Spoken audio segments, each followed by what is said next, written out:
ഒരു ചേനക്കാര്യം. ചേന, ചേമ്പ്, കപ്പ, മധുരക്കിഴങ്ങ് തുടങ്ങിയവയോട് വല്ലാത്തൊരാർത്തിയാണ് കെട്ടിയോനും മക്കൾക്കും എനിക്കും. വെന്തു വരുന്ന മണം മൂക്കിലെത്തുമ്പോൾ തന്നെ ആർത്തിപ്പണ്ടാരങ്ങളായി മാറി ഞങ്ങൾ 4 പേരും. ഇത്തവണ ഷോപ്പിങ്ങിന് പോയപ്പോൾ ചേന പെട്ടെന്ന് കണ്ണിൽപ്പെട്ടു. കണ്ട മാത്രയിൽ തന്നെ കുറച്ച് വാങ്ങിക്കുകയും ചെയ്തു.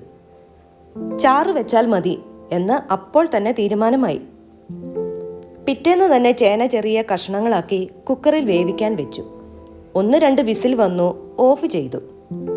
10 മിനിറ്റ് കഴിഞ്ഞ് തുറന്നു നോക്കിയപ്പോൾ സംഭവം നന്നായി വെന്ത് റെഡിയായിരിക്കുന്നു. തേങ്ങ അരപ്പ് ചേർക്കുന്നതിന് തൊട്ട് മുമ്പ് എന്നിലെ ഉത്തമ ഭാര്യ ഉണർന്നു. ഒരു ചെറിയ പ്ലേറ്റിൽ കുറച്ച് ചേനക്കഷ്ണങ്ങളുമായി ലാപ്ടോപ്പിന് മുമ്പിൽ തല ചൊറിഞ്ഞിരിക്കുന്ന ഭർത്താവിൻ്റെ മുമ്പിൽ പ്രത്യക്ഷപ്പെട്ടു. ചൂടോടെ നല്ല വെന്ത ചേന കഴിക്കുന്നോ? ഞാൻ ചോദിച്ചു. കെട്ടിയവൻ്റെ 2 കണ്ണും വായും പ്ലേറ്റിൽ എത്തിക്കഴിഞ്ഞു. എൻ്റെ കയ്യിൽ നിന്ന് പ്ലേറ്റ് തട്ടിപ്പറിച്ച് വാങ്ങി ടേബിളിൽ വെച്ചു.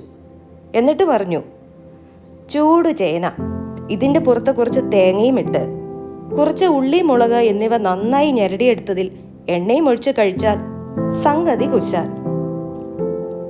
തേങ്ങ അരപ്പ് ചേർത്താൽ മതിയായിരുന്നു, ഞാൻ മനസ്സിലോർത്തു. എന്നിലെ ഉത്തമ ഭാര്യയ്ക്കിട്ട് 2 എണ്ണം കൊടുക്കണമെന്നും തോന്നി.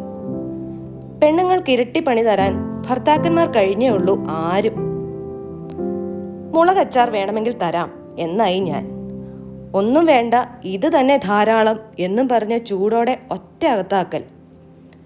ഒരുപക്ഷെ കൊണ്ടുവന്ന ചേന ഞാൻ അതുപോലെ തിരിച്ചു കൊണ്ടുപോകുമെന്ന പേടി കാരണമായിരിക്കും.